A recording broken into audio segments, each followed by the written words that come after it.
All right, show me the money. NFL picks for week number 9 here on the podcast. We are closing in on the halfway point of the NFL season. Joining me today, great friend of the podcast. He covers our Goblins. He's also a fan of the best team in the NFL right now by record, Dan DeMartini is here. Dan, welcome. How are you? Hi, Mike. Thanks. Yeah, by record, absolutely. We are the best team, and right now, at least you can say the best offense. Still some questions on defense, but it has been a wonderful year to see everything that we've been waiting for new come together. When you've got a nerdy quarterback and a nerdy head coach, you're going to nerd out on the field. So Yeah. it's been fun to watch.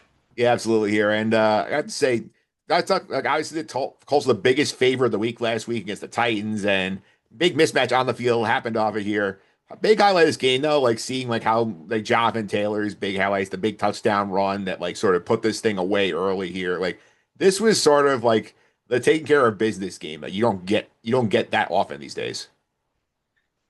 And it's so strange too, because in the AFC South, it's almost very predictable that one team usually just completely surges. And even though they're beating all the other teams, they always end up losing to, splitting with their AFC South people. It's almost always like when the Jaguars are good, the Colts beat them at home, lose in Jacksonville. When the Titans are good, they beat the Texans on the road, they lose them at home. There's always that 50-50 split. And as we saw with the Giants and the Eagles, like you get that a lot. But for the Colts to put up 40 points against the Titans twice, even though the Titans are horrible, it's pretty wild that they just dismantled them. And you would think that it would be a tighter game. You just played them only a couple weeks ago. So it just goes to show you everything in the Colts offense is clicking right now, from the offensive line to the play calling to Taylor's explosiveness and his ability, knock on wood, to stay healthy. Jones is not turning the ball over. The playmakers are doing, I mean, it's crazy to think that you are 7-1 at this point of the year and you haven't had one player go over 100 yards receiving. I mean, that's like got to be some sort of an insane stat, and they're putting up 40 points a game. You would assume there'd be one long touchdown play and then one 20-yard. It's just amazing balance. It keeps these defenses guessing. Are they going to start run heavy? Are they going to start pass heavy? Are they going to go to Warren? Are they going to go to Taylor? Defenses just can't seem to get it right.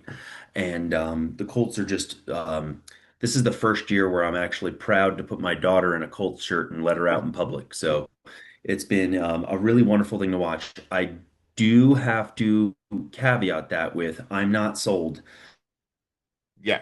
on the defense being able to stop the Chiefs and the Bills in the playoffs. I'm Yeah. just Well, not. we're not. So they need help at corner. They need help at pass rush. Yeah. We're not at the playoffs yet here, though it is if you told any fan, think of any team going into the season, okay, you're gonna hit week 8. The Colts are the best record in the league. They'll be 7-1 behind Daniel Jones. If AD Mitchell doesn't fumble the ball on the 1 yard line and fall through the end zone, there's a chance they're 8-0 at this point here. So the question I have here is, how is this happening? Yeah. Well, and it's an amazing thing too, right? You've got every single, analyst out there had the Colts at best. And I searched across the board. Every single professional expert or, person who writes or whatever it is for on the end and covers the NFL, all the national people had the Colts at best winning 7 games. So the fact that they're already at 7 games just goes to show you that the outside noise really doesn't matter. We don't need to be reading articles from people that don't know your team. If you know your team, you know how good they are. I have been saying forever that the Colts have the right pieces. They have depth at wide receiver. Taylor is incredible. Their offensive line knows. They were this close, but they've been so poor with their decision making at quarterback, which they clearly have figured out, and that the Gus Bradley defense was holding this team back. I'm not saying Lou Anarumo's got it perfect, but the number one thing that the Colts have figured out how to do is play complementary football. The offense is giving them leads. The defense can play carefree because they know that if they get behind, it's going to be okay. The Colts are coming right back. Think about it. They've scored 40 points multiple times this season. Yep. 40 and 35 plus at least three times. The lowest scoring game that they've had was because of that AD Mitchell touchdown that should have been, and that was only 20. So team basically they're doing this, Mike, because they have balance, they have playmakers, they are everybody on that team is doing their job. They're not, and the guys that aren't doing their job have already been cut, demoted, or benched. So accountability. Maybe that's the thing right now. Shane Steichen's words in the offseason about we're bringing Daniel Jones brings consistency. He's the first person to show up. He's the last one to leave. He understands the playbook. He understands what we want to do. And you finally found a match. And I hate to say it, I really think that maybe it was New York and it wasn't Daniel Jones. Oh, oh, it So, definitely was New York. yeah, I mean, I hate to say it, you're seeing what happens there. And, it makes you wonder if how many head coaches just didn't have the right quarterback, Yeah, and how many quarterbacks just didn't have the right head coach. yeah, That relationship between the two of them and the things that we're hearing about Jones and Steichen sitting together on the plane and talking through calls and meeting Saturdays and going to Pacer games and sitting courtside. They are as close a head coach and quarterback as you can get right now, outside of probably Andy Reid and Mahomes, right? yeah, So that relationship is causing success. And I love the fact that there are still people out there that don't believe in the Colts. Whether you believe in them or not, they're going to be in the playoffs. Will they win? I don't know. That's going to come down to defense. But man, this offense is finally doing what I have been hoping and dreaming of for the last 3 years. yeah. It has been definitely interesting to see here, and the schedule's starting to get a little tougher here. They got a big game on Sunday against the Steelers here, who have lost two in a row, and could be a good litmus test here because we know that Aaron Rodgers not as good as he used to be, but he's still good enough to make winning plays. He can find like weaknesses in the defense here. The Steelers' defense is exploitable here. So, what are you watching for on Sunday? I do think that that is the number one matchup is will Metcalf go off because the Colts are vulnerable. Puka destroyed us. What was it? And we let up at least 100 yards to uh, player on the who was it on the Broncos? I can't even remember. But I've been Cortland Sutton for if I remember correct. Sutton was actually quiet that game. It was either Franklin or one of the other ones. I can't remember, but we are vulnerable. Even that guy DK for Tennessee last week was still hurting us. So the Colts are vulnerable to letting up look, Justin Herbert threw for a career high yardage against us and we still beat him by two touchdowns. So the Colts defense is vulnerable. Rodgers will have success. But can you put up 38 points or more? Because I guarantee you the Colts are going to score in the high 30s. It's going to be interesting to see if the Steelers can do it. That's what's happening right now is the Colts get a lead and you gotta stay with them. And so that's the number one matchup. The number two matchup is going to be right tackle Braden Smith going head to head with TJ Watt. If Daniel Jones has only had a couple sacks on him this year that were actual missed assignments or just losing one-on-one with defensive ends. This will be the Colts offensive line's biggest test, not to just get out and run block, but to actually pass pro.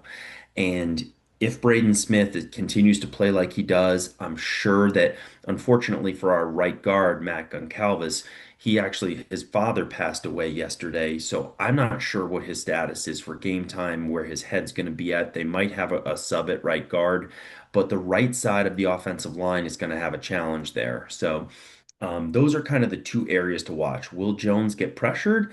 And will Rodgers be able to, will DK Metcalf have his fantasy game of the season against the Colts secondary? So we'll see. Those are the two I'm looking forward to watch. All right, so let's see how this game goes here. Let's get to our pick, which is the reason why you're here. Joe Sure. Dall'Oglio stopped by last week. He went 1-2 with the week. He had Oh, okay. he had the Bears plus 6.5. They probably were in that game until Caleb Williams throws the pick late in the fourth quarter, gives the Braves the touchdown. That was stuff there. Bengals Jets. I texted Joe in the second quarter. I'm like, this was a lock. I don't know why you took like this is under a touchdown. The Jets came back and won, so we got nothing out of that. He did cover with the Eagles, so laying the 7.5 is the Giants. So 1-2 for Joe. Yeah, and that's fair. If you were going, I started Caleb Williams. I thought he was going to have a huge game, and I don't think anybody thought that the way the Bengals beat the Steelers that they were going to come out and lose to the Jets. So I really don't blame. Unfortunately, those were, your classic trap, lose your survivor pool type games. So good on him for taking the Eagles to bounce back. I think that was a good call, but I like your picks, Yeah. obviously. The Falcons are a very scary team to try to do pick 'em with because you never know which version of the Falcons are going to show up. Yep, I went 2-1 last week. I took your guys laying the 14.5. They covered easily for me. I had the Falcons laying the 7.5. I thought the Dolphins were dead in the water. Apparently not. I had the Bills laying 7.5 because I know that they're great off the bye under Sean McDermott. That trend continued here. So 2-1 for me so far last. Yeah, and good for my team with James Cook, right? He Yep. um he he 260. absolutely torched them. So it seems like you have a consistent you might not have done it intentionally, but you basically picked the three best running backs in the NFL right now, and their teams. So I don't blame you with that between Taylor, Robinson, and Cook. So good for you on that front. Yeah, so on the year, Challenger 11-13 on 13-11. It's been tight the whole way through. So we're going to go ahead here. We're going to go ahead and start the pick. So as the guest, you may go first. So where are you going with pick one? Um, okay, so my first pick of the week is we're going right back to that Falcons team I just said I don't have any faith in. I am not a huge fan, as you can imagine, of all my years watching Brady have success against the Colts and the Colts struggling New England, but I'm drinking the Drake May Kool-Aid.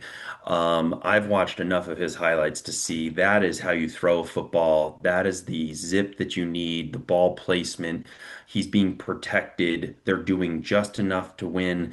I'm going to take the Patriots. I'm going to lay 5.5 on this one, but I don't see any way that the Falcons, who just got dismantled, they have to have lost confidence in themselves, go into New England and play a very tough and honestly, a team I really hope the Colts don't face in the playoffs, Patriots team. So I'm good giving 5.5 in that one. Yeah, I like this pick as well. Also goes to show you the impact of good coaching because this is largely the same group, but the Gerard Mayo had last year, and Mike Vrabel has them humming and basically in position to threaten the AFC East. Yeah, and then that's a scary thing to see. Vrabel, New England, cold weather in New England. I want none of it. Yep, there. Yeah, you don't want that smoke. So we're going to pick two. Yeah, so my second pick here, originally I was thinking I was going to take the Chargers, just watching how poorly the Titans have been playing. But I thought that 10.5 was a little too much. I know that line was 8.5, then it went to 10, and now it's 9.5. It's still just too much for me. I feel like the Chargers are going to somehow be like losing late in that game, and then Herbert's going to get them back in it, but I just don't think they're going to cover that. So I am going to go with the Colts. I'm going to have them. They're on the road, but they are a 2.5 point favorite. I think that they are definitely going to win by at least 7, maybe 10. So it'll be close for a while, but Jonathan Taylor is his best actually late in games. And I just think the Steelers will get worn down in the second half. The Colts are going to challenge them to put up points in the first half. And I think that they're going to continue just to break these defenses who just there's no consistency. If you take away the pass, we're going to go run. You're going to take away the run, we're going to go pass. And you take away the deep stuff, we're fine taking it over the middle. So the Colts are doing everything right now, and they have the personnel to challenge you at every single layer of your defense. So Colts laying 2.5, totally fine taking that one on the road. I like that one because I feel like this is a spot if you're the Colts here. Like you see, this Pittsburgh team has struggled to defend the run all year, and you love to run. This could be one where like you're just licking your chops to get Jonathan Taylor over a buck 50 again.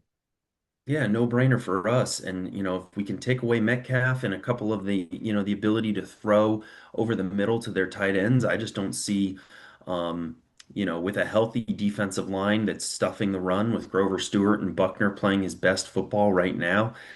I dare their running backs to try to go up the middle. That's where the Colts' strength is. So I think this is just a really good matchup for the Colts. All right, so let's pick two. We're going to pick three. Yeah, so pick three is kind of weird. I originally was kind of thinking, okay, I like that Lions game. I don't, but I'm actually going to stay in the AFC South, and I'm going to take the Jaguars to cover 3.5 points. I think that the Jags are a fascinating situation right now.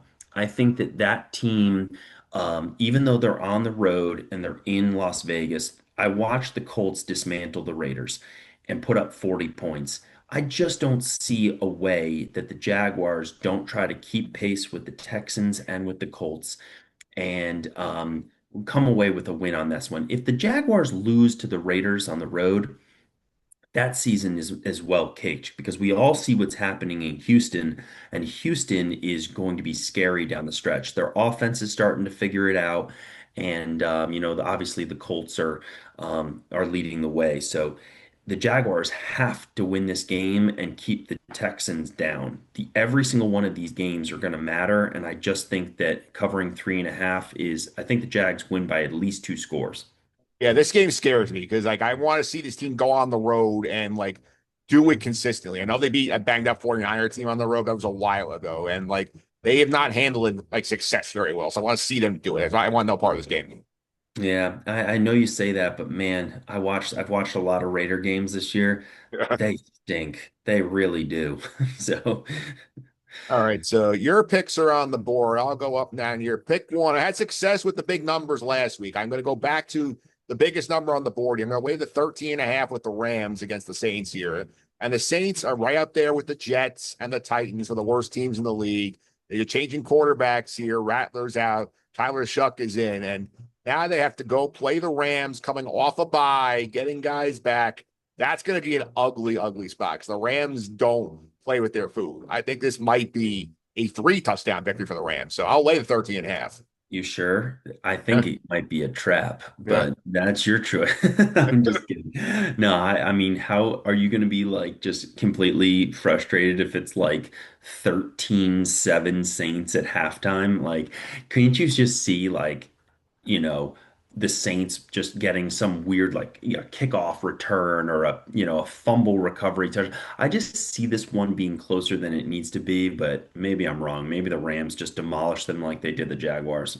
Yeah, I just feel like Sean McVay's guys are locked in. I feel like they're not gonna take this one like lightly. Yeah, especially with Seattle chomping at them now too. So they got to keep pace and they got to keep leading that division. All right, that's pick number one. Pick number two.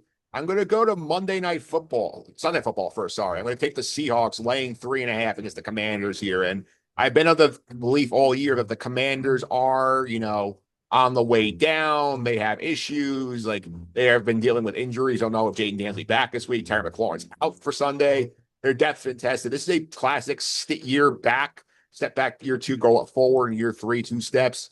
Seattle's so good. They run the football. Darnold's been a revelation over there that he's not just the product of Kevin O'Connell. They are a very strong team. They're coming off the bye, which helps them here. I love them in this spot. The hook is a little scary, but I think they'll find a way to cover this. I'll lay the 3.5 to Seahawks Sunday night. Uh, I 100% agree with you on this one. I think the Seahawks might beat the Commanders by more than the Rams beat the Saints. I Yeah. honestly think the Seahawks are going to absolutely smash them. The Commanders, it's weird. Their story over the last 2 seasons, if you were a Commanders fan, is like, oh my God, what happened? They were playing so well and peaking and young and talented, and now everybody's hurt. Everybody's just everything's falling apart. So yeah, I 100% agree with you. I love the Seahawks. I think the Seahawks Colts game in a few weeks from now might be the game of the year in the regular season. So I'm looking forward. The Colts got to go on the road to Seattle. I'm be shocked if that's not a Sunday night or a Monday night game. If they can flex it, they should. So I believe in the Seahawks and I like that pick. All right, let's pick two. Pick three. I'll go to Monday night. I'll stick with the prime time team. I tipped that earlier. I'm laying the 2.5 with the Cowboys here because this is a very much. What? I don't believe Arizona at all. I think they're sounds like they're going back to Kyler Murray this week. They were playing better with Jacoby Brissett. I know they have all the money invested in Murray, but they have been off for a while now. And Dallas, the kind of team you look at, they're going to win the games they're supposed to and lose the games against the better teams. The Broncos, much better, which is why they got crushed. The Yeah. Cardinals, I think they're better than. So I think 3 and 2.5 means expecting a high-powered offense to win by a field goal. I'll take those odds. I'll lay the I, point with the Cowboys. I like all three of your picks. I think you're going to win all three of them too because the Cowboys at home, Monday night, Arizona's coming in. If they're ever going to do something in prime time, everybody watching them, this is the game. I know they're still banged up and whatnot. The Cardinals with Murray played pretty well to start the year, but they've obviously fallen apart a bit too. And I don't know what's going on with the health of their wide receivers. Their running back, what are they down to their fourth running back at this point? Yep. I mean, they're decimated. So, yeah, the Cowboys at home, it's only 2.5 points. I mean, the line scares me a little bit because maybe Vegas knows something that we don't. Like, why is it only 2.5? If it was like 5.5 or 6.5, I'd be like, oh, yeah, Cowboys for sure. But the fact that it's only 2.5 scares me. Or maybe it's just an easy pick. We're gonna find out. But I like Cowboys at home for sure. All right, so that's the picks for the week. So we'll go ahead and reset them right now. So week 9 on the board here on the podcast. We have some fun ones here. So Dan went ahead. He started with the Patriots laying the 5.5 against the Falcons at home. The Colts laying 2.5 in Pittsburgh against the Steelers, and the Jaguars laying 3.5 in Vegas against the Raiders. My picks: the Rams laying 13.5 against the Saints, and the two primetime games: Seahawks laying 3.5 on Sunday night in Washington. Cowboys laying 2.5 at home against Arizona on Monday night. Those are your picks for week 9 on the podcast. So that's it for this week. Coming up next week on the picks, a good friend of mine, one of our fantasy football league members in my league, Nick D'Alessio, is coming on here to do some picks. Oh, Nikki. That'll be fun. I do want to say, pretty interesting that we're in what is it, week 9 now, and not a single underdog. We're taking all favorites, whether they're home or away. Look at that. It So, shows you the stratification of the league. yeah, we are definitely at that point of the season where the cream's rising to the top. Yeah, it's like it's very clear. I feel like this point of the year, like I know who the bad teams are. I'm not sure who the good teams are exactly, but I know who the bad teams are. Yeah, and you know if they're going to put up points or not, and you know what those spreads are. So it's starting to get a little clearer. There's always that one crazy game of the week. And last week it was your Jets. Who knows?